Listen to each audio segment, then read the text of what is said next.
Hello বন্ধু, চলো আজকে নিয়ে এসেছি একটা সম্পূর্ণ নিরামিষ রান্না। যে কোনো দিনই তোমরা যেভাবে কোনো উপোস অকেশনেও খেতে পারো। প্রথমে এই ডালের বড়িগুলোকে আমি ভেজে নিয়েছি।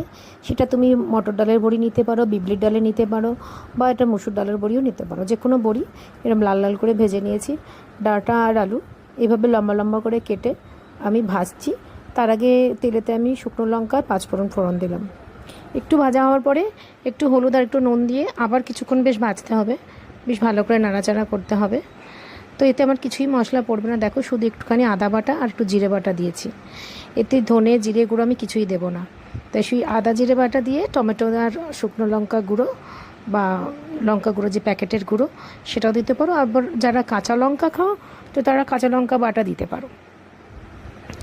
তো সেটা দিয়ে ভালো করে বেশ কিছুক্ষণ নাড়তে হবে, মানে সেই মাংস কষার মতো করে একটু নাড়তে হবে ভালো করে, আঁচটা কমিয়ে। নাড়াচাড়া করার পর যখন দেখবো আলুটা বেশ সিদ্ধ হয়ে গেছে, ঠিক তখন ওই বড়িগুলো, ভেজে রাখা বড়িগুলো দিয়ে দিতে হবে। আর দিয়ে জল দিয়ে দেবো, কিন্তু জলটা অল্প করে দেবো যেহেতু আমার মোটামুটি হাফ সিদ্ধ হয়ে গেছে।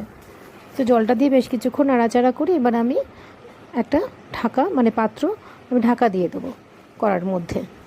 তো দেখো আমি ঢাকা দিয়েছি। এবার ঢাকাটা খোলার পরে দেখো কত সুন্দর সিদ্ধ হয়ে গেছে এবং কালারটাও কত ভালো এসেছে, আর একটা বেশ গ্রেভি গ্রেভি ভাব এসছে।